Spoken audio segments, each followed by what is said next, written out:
Good morning बच्चों। आज हम लोग हिंदी विषय में पाठ 9 साहस के पैर इसे पढ़ने जा रहे हैं। इसके लेखक जो हैं श्री जयशंकर अवस्थी जी हैं। इस पाठ में जो है हम एक साहसी बच्चे के बारे में पढ़ेंगे जो कि ट्रेन दुर्घटना में अपना एक पैर गंवा बैठता है और पैर उसके एक पैर जो है कट जाने के बाद में उसका किस प्रकार से उपहास उड़ाया जाता है, जिसका वह किस प्रकार से सामना करता है, उसको हम पढ़ेंगे। इस पाठ के माध्यम से हमको ये पता चलेगा कि कोई भी जैसे कि व्यक्ति है, उसकी शारीरिक संरचना व रंग जो है आदि जो है प्रकृति की अनुपम देन है। किसी भी व्यक्ति जैसे कि हमारी जो शारीरिक संरचना व रंग जो है ये जो है प्रकृति की अनुपम देन है। इसको हमने स्वयं तो नहीं बनाया है, प्रकृति ने हमको दिया है। हर शारीरिक बनावट की अपनी पहचान है और अपनी खासियत है। मतलब व्यक्ति जो है ये जरूरी नहीं है कि कोई गोरा रहे, काला रहे, सुंदर रहे तो ही उसमें खासियत रहेगा। कई हर व्यक्ति में कुछ ना कुछ खासियत होता है। कोई खेल में आगे बढ़ता है, कोई पढ़ाई में आगे बढ़ता है, तो किसी को और किसी चीज में रुचि होती है। कोई अगर किसी शारीरिक रूप से किसी चीज से कमजोर है, फिर भी वह किसी न किसी चीज में उसकी जो रुचि होती है वह जिसमें आगे बढ़ता है, कोई दूसरा उसकी भांति वह कार्य नहीं कर पाता है।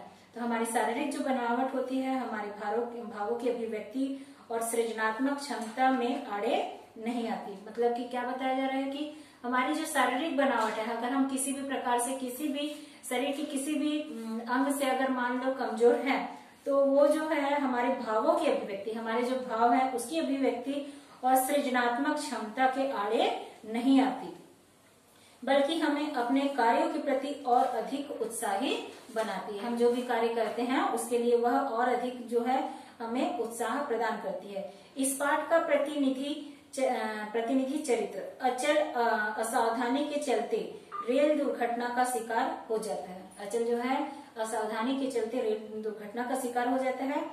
वह पर अपनी प्रतिबद्ध पहल से वह कक्षा को एक नई दृष्टि, एक नया सबक देने में सफल होता है। तो पाठ यहाँ पर शुरू करते हैं। घंटी अभी नहीं बजी थी, कक्षा में चिल्पो मची थी। जैसे कि आप लोग स्कूल जब जाते हो, प्रार्थना की जब बेल नहीं लगी रहती है, क्लास में आप लोग प्रवेश करते हो, तो उस वक्त क्या होता है, सभी बच्चे का आना जाना लगा रहता है, तो शोर मची रहती है। वैसे ही यहाँ पर शोर मची हुई थी। लेकिन जैसे ही अचल ने प्रवेश किया, एक सन्नाटा सा खिंच गया। अचल का जैसे ही कक्षा में प्रवेश होता है तो कक्षा जो है अचानक से उसे देख करके बिल्कुल शांत हो जाती है। वो आगे बढ़ा, तभी एक मोटा नाटे कद का लड़का उठा और लपक कर ब्लैक बोर्ड के सामने जा खड़ा हुआ। कक्षा में ऐसे भी बहुत से मतलब अच्छे बच्चे होते हैं, तो कुछ बदमाश बच्चे यानी कि शरारत करने वाले बच्चे भी होते हैं जो दूसरों का मजाक उड़ा रहे हैं, उपहास कर रहे हैं। तो वैसे ही यहाँ पर मोटे और नाटे कद का एक लड़का था जो लपक करके ब्लैक बोर्ड के सामने जाकर के खड़ा हो जाता है और होठों पर मुस्कान लिए हुए उसने कहना शुरू किया, दोस्तों, भूगोल के मास्टर जी आते हैं तो अपने साथ नक्सल आते हैं। बता रहा है अपने क्लास के बच्चों को कि भूगोल के जब मास्टर जी आते हैं, भूगोल को पढ़ाना रहता है, तो भूगोल को पढ़ाने के लिए वे अपने साथ नक्सल आते हैं। और नक्शे से हमें पता चलता है कि भारत कैसा है, दुनिया कैसी है। मगर इतिहास के मास्टर जी बेचारे क्या करें, इतिहास पढ़ाने वाला क्या करेगा। इतिहास के लिए तो वह किसी प्रकार का नक्शा नहीं ला सकता है ना। तो यहाँ पर कहता है कि बेचारे मास्टर जी क्या करें। अब इस साल हमारे कोर्स में तैमूर लंग वाला अध्याय है, तैमूर लंग का अध्याय है। मुझे चिंता थी कि आखिर हम कैसे जानेंगे कि तैमूर लंग कैसा था, कैसे उठता बैठता था, कैसे चलता था। लेकिन भगवान की दया से और कक्षा ठहाकों और तालियों और सीटियों से गूंजने लगी। यहाँ पर क्या हो रहा है कि अचल क्योंकि ट्रेन दुर्घटना का शिकार हो गया था और उसका एक पैर जो है कट चुका था। इसी के कारण से जैसे ही वह बैसाखियों के सहारे कक्षा में प्रवेश करता है, तो यहाँ पर जो मोटे नाटे कद का लड़का है उसका उपहास उड़ाते हुए ये सारी बातें कहता है। और उसकी बातें सुन करके जो है बच्चे जो है हंसने लगते हैं, तालियां बजाने लगते हैं, सीटी बजाने लगते हैं। अचल को लगा कि किसी ने उसके दिल को मुट्ठी में दबोचकर मसल लिया। उस समय जो है अचल को बहुत दुख होता है। वह मन ही मन जो है बहुत ही दुखी हो जाता है। वह जहां था वहीं खड़ा रह गया। कक्षा में शोरगुल मचा था। एक आवाज आई, अपना भाषण तो तुमने अधूरा ही छोड़ दिया बॉस। अब पीछे से एक और बच्चा जो है बोलता है। लेकिन तभी घंटी बज गई और मास्टर जी आ गए। शोरगुल थम गया, सब अपनी अपनी जगह पर जा बैठे। मास्टर जी ने हाजिरी ली। फिर उन्होंने पुकारा, अचल श्रीवास्तव।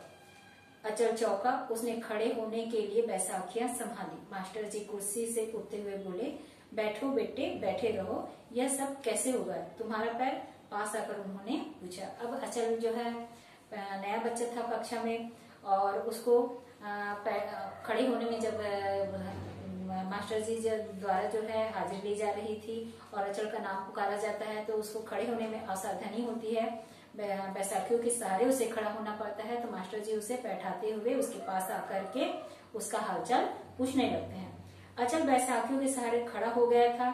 उसने जवाब देने की कोशिश की, लेकिन गले में जैसे कुछ अटक गया, आंखें भर आई। उसके बाद ओह, खैर छोड़ो बेटे इस बात को।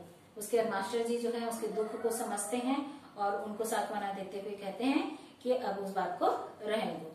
मास्टर जी द्रवित हो उठे। उन्होंने अचल की पीठ थपथपाई और वापस अपनी जगह पर आकर बोले, देखो तुम लोगों का यह नया दोस्त कितने बड़े दुर्भाग्य का शिकार हो गया है। अच्छा हो कि तुम लोग इसके साथ सहानुभूति रखो। लेकिन मास्टर जी के इस उपदेश का कोई असर नहीं हुआ। मास्टर जी जो है बच्चों को समझाते हैं, लेकिन बच्चे जो है मास्टर जी की बातों पर ध्यान नहीं देते। जैसे ही पीरियड खत्म होता है उसके बाद में जो ही मास्टर जी कक्षा से निकले, धमा चौकड़ी फिर शुरू हो गई। नाटे कद का वह मोटा सा लड़का फिर उठकर भाषण देने के अंदाज में ब्लैक बोर्ड के पास जा खड़ा हुआ।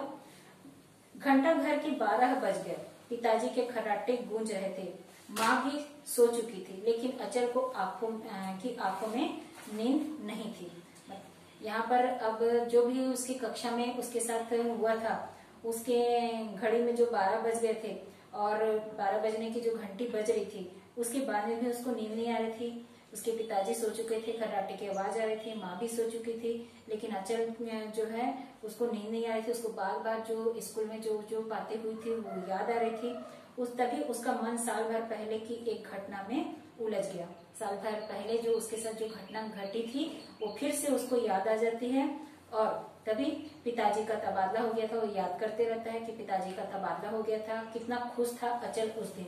रास्ते में एक बड़ी स्टेशन पर गाड़ी रुकी थी। तबादला हो गया था तो हम लोग ट्रेन से जो है उस स्थान पर जा रहे थे, और ट्रेन जो है रास्ते में रुकती है।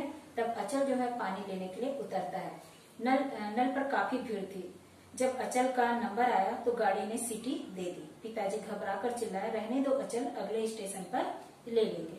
उसके बाद उसके पिताजी जो है जैसे ही ट्रेन चलने की आवाज आती, सीटी बजती है, तो अचल को पुकारते हैं और बुलाते हैं। वह दौड़ा, गाड़ी रेंगने लगी। गाड़ी जो है चल पड़ी थी। घबराहट में उसका हाथ जो है डिब्बे के हैंडल पर जमा नहीं, पैर फिसला और स्टेशन पर कोहराम मच गया। पैर जो है उसका फिसल गया। वो ठीक से गाड़ी की जो है हैंडल जो है उसको ठीक से, डिब्बे के हैंडल को ठीक से पकड़ नहीं पाता है, और जिसके कारण से उसका पैर जो है फिसल जाता है, और उसी फिसलने में वह ट्रेन के जो चक्का होता है उसके नीचे उसका पैर आ जाता है और स्टेशन में फिर कोहराम मच जाता है। उसके बाद क्या हुआ अचल को याद नहीं। होश आया तो वह अस्पताल के बेड पर पड़ा था। सिराहने माँ बैठी सिसक रही थी। उसके बाद में जब उसको होश आता है तो वो अपने आप को एक